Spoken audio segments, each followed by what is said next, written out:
Hey guys, so welcome back. It's early morning and I had a few minutes while the little one was sleeping to talk to you guys. So some of you have been asking about why he was delivered early and why I was induced, and I thought I'd answer some of those questions and kind of give you my labor and delivery story. So yeah, excuse the no makeup and I'm still in my pajamas, so hence why you're only getting like this much of a view of me. But yeah, I was induced 9 days early due to preeclampsia, which is something you can get while pregnant, which has to do with your high blood pressure, which can cause your kidneys and your liver to no longer do their job. And the only cure is technically having your baby. So that's what we did. I went in for a prenatal appointment, which is what I thought it was going to be, just a prenatal appointment. And he comes in and he goes, "So what's your plans tonight?" And I was like, "Why?" He goes, what do you think about having a baby?" And I was like, "Yeah, in like 9 days." He goes, "No, what about tonight?" I was like, what? So he basically ran me through like what was happening and why I needed to be induced, and I kept my calm even though I was totally freaking out on the inside. And then when he left, my poor husband, I broke down in tears. I was excited, I was scared, like I was not ready. I didn't know what, I didn't even have straight thoughts going in my head. But basically my husband went and finished up his job.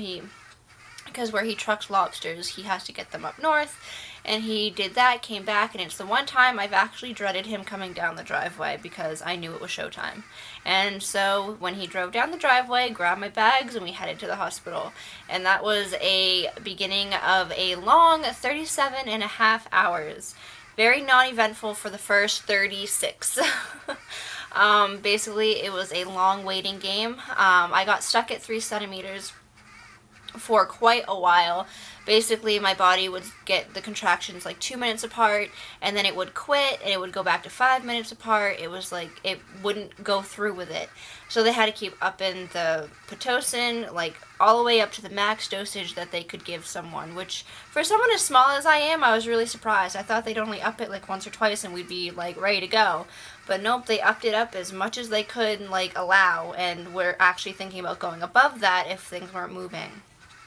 So up until when I got to 8 centimeters, it was non-eventful. I basically saw the sun rise, I saw the sun set, I ate a lot of food, and my poor family just sat around and waited and waited and waited. Hopefully he doesn't start crying on me. He's moving around.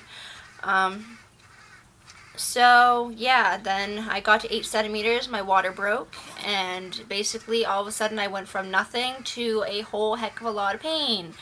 And I was going on barely any sleep because the labor beds are like bricks. And when I say they're like bricks, I really do mean they're like bricks. I did not believe when someone told me that. They are very uncomfortable, and I was very uncomfortable, so I couldn't sleep. But once things started moving along, they finally gave me some medicine that allowed me to sleep for a little bit. But yeah, once my water broke, gosh, I'm trying to remember the order this all went into. It happened so fast. Once I got to 8 centimeters, it was just all of a sudden, it was over. I go into 8 centimeters, I got some really intense contractions. I then started asking for the epidural, which those who get the epidural, you have to like sit still for it because they need to put it in your spine. And let's just say when you're having intense contractions, it's not easy. Getting the epidural was not painful, but it was probably the hardest part of the whole delivery, was having to sit there and you have to kind of like push your back into them to open up the vertebrae. And I think it was the hardest part because they needed you to sit still and push into them. And when you're having a contraction, it's like you can barely sit still. Like I could barely breathe. And they were like yelling at me, and I was crying, and I was just like grabbing a hold of my husband's shoulders, and I think I bruised him. I'm not really sure. But we got it done, and it was all good from there. Once I got the epidural, it was all good, and all of a sudden I was up to 10 centimeters. We waited a little bit longer because they wanted him to move down, so it was a little bit less work for me because he kind of naturally moves down into the birth canal. So we waited about an extra hour, and then they asked me if I was ready, and I was like, yep. So we pushed, and I think it was about 6 or 7 pushes, and he was out. And when they tell you that you forget everything once your baby is handed to you, it is so unbelievably true. When they lifted him up and put him on my chest, they were stitching me up and doing things. I don't even know what they were doing down there, and I forgot about all of it. I didn't even care. I just knew I had my little boy that I've been waiting for 9 months in my arms. And watching my husband's like face to like the first interaction, and watching the love between the two and the love between me and him and me and my son, just it was very emotional, and you forget about it all, and it makes it all so worth it. So worth it. Would I do it again? No. I probably wouldn't. Maybe if I wasn't induced, I would think about doing it again, because being induced is apparently so much more intense. I wouldn't know the difference because I haven't had a natural birth, but from what I've told from people who have had natural birth and been induced, say that being induced is so much more intense and so much more painful and drawn out. So maybe if I knew I wasn't going to have to be induced, I would do it again, but the likelihood of me having to be induced because of the high blood pressure and preeclampsia, no. This little guy is going to be my one and only.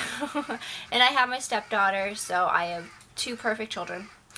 And I would not change it for the world. So I guess that's it. That's my labor and delivery story. Unfortunately, I did not get any photos because, like I said, like once it started moving, it moved so quickly that I couldn't even think about a camera. I did get a couple of pictures from when he was first handed to me and when the father first saw him. So I'll post those at the end of this so you guys can see those. But unfortunately, that is all I got.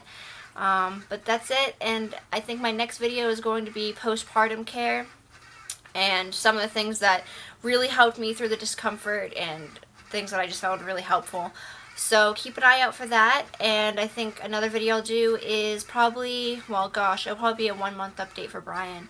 But I will end with you guys seeing him rocking in his rocker if you guys want to see that, and here's some pictures for you guys, and I will see you guys very soon. I love you. Bye. He says, I'm not very exciting right now. I kind of sleep a lot. It's either I'm sleeping or I start screaming. One of the two. Say bye.